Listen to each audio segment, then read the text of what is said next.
सरफरोशी की तमन्ना अब हमारे दिल में है, देखना है जोर कितना बाजुए का दिल में है। शहीद भगत सिंह, जिन्हें 23 मार्च 1931 को 23 वर्ष 5 महीने और 23 दिन की अल्प आयु में ब्रिटिश सरकार द्वारा सुखदेव और राजगुरु के साथ फांसी की सजा दी गई। अगर भगत सिंह चाहते तो माफी मांगकर फांसी से बच सकते थे, लेकिन मातृभूमि के इस सच्चे सपूत को झुकना पसंद नहीं था।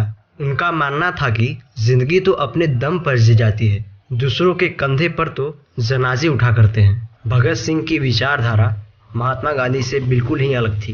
उनका मानना था कि अगर हमें आज़ाद होना है तो ईंट का जवाब पत्थर से देना ही होगा। वो कहते थे कि जब शक्ति का दुरुपयोग हो तो वो हिंसा बन जाती है, लेकिन जब शक्ति का प्रयोग किसी सही कार्य को करने में कर रहे हैं तो वह न्याय का एक रूप बन जाती है। दोस्तों, उन्होंने लिखा है कि मेरे सीने में जो जख्म है वे सब फूलों के गुच्छे हैं, हमें तो पागल ही रहने दो, हम पागल ही अच्छे हैं। भगत सिंह का जन्म 27 सितंबर 1907 को पंजाब के जिला लायलपुर के बंगा गांव के एक सिख परिवार में हुआ था। बंगा गांव जो कि अब पाकिस्तान में है। भगत सिंह का जब जन्म हुआ था तब उनके पिता सरदार किशन सिंह, उनके चाचा अजीत सिंह और स्वर्ण सिंह अंग्रेजों के खिलाफ खड़े होने के कारण जेल में बंद थे। भगत सिंह के पैदा होने वाले दिन ही उनके पिता और चाचा को जेल से रिहा किया गया था। इस बात से भगत सिंह के घर में खुशियां और भी बढ़ गई थीं। भगत सिंह पढ़ाई के लिए दूसरे सिखों की तरह लाहौर के ब्रिटिश वाले स्कूल में नहीं गए थे, क्योंकि वह ब्रिटिश सरकार की शिक्षा नहीं लेना चाहते थे। इसीलिए उन्होंने दयानंद वैदिक हाई स्कूल में जाकर पढ़ाई की, जो कि आर्य समाज की ही एक संस्था थी। 1919 में जब वह केवल 12 साल के थे, जलियांवाला बाग में हजारों बेगुनाह लोगों को मार दिया गया। उनके दिमाग में यह बात ठेस कर गई थी। इसीलिए 14 वर्ष की आयु में ही अपने देश की रक्षा के लिए उन्होंने अंग्रेजों को मारना शुरू कर दिया था।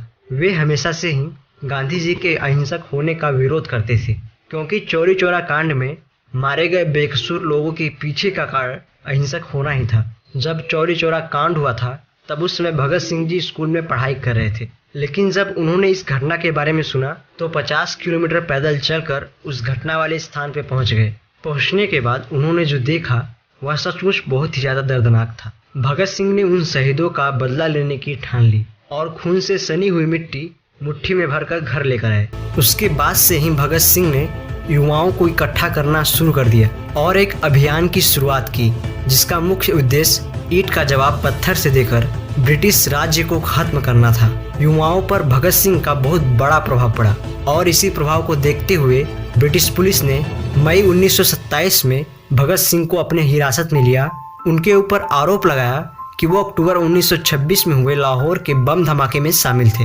हालांकि हिरासत में लेने के 5 हफ्तों बाद उन्हें जमानत पर रिहा कर दिया गया था। ब्रिटिश सरकार मजदूरों के विरोध में एक बिल पारित करवाना चाहती थी, क्योंकि उन्हें भारतीय आम लोगों की परेशानियों से कुछ भी लेना देना नहीं था। लेकिन भगत सिंह, चंद्रशेखर आजाद और उनके दल को ये बिल्कुल भी मंजूर नहीं था कि देश के आम इंसान, जिनकी हालत पहले से गुलामी के कारण खराब हो रखी है, वो और खराब हो जाए। इसी बिल का विरोध करने के लिए भगत सिंह और उनके साथी बटुकेश्वर दत्त ने दिल्ली के केंद्रीय असेंबली में 8 अप्रैल 1929 को बम फेंके।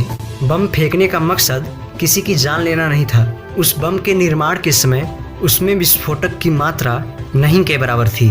उनका मकसद केवल बम की आवाज़ से ब्रिटिश लोगों को डराना था, ताकि वह बिल पास न हो सके।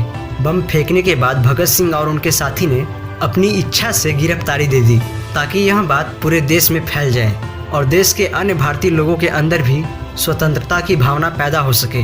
देश की आज़ादी के लिए अपने जान की परवाह किए बिना लड़ने वाले स्वतंत्रता सेनानी भगत सिंह, राजगुरु, सुखदेव को 23 मार्च 1931 के शाम करीब 7:33 पर फांसी दे दी गई और मात्र 23 वर्ष की छोटी उम्र में इस वीर सपूत ने हंसते हंसते फांसी के फंदे को चूम लिया और उनके नाम के आगे एक और पद भी जोड़ दिया गया, शहीद भगत सिंह।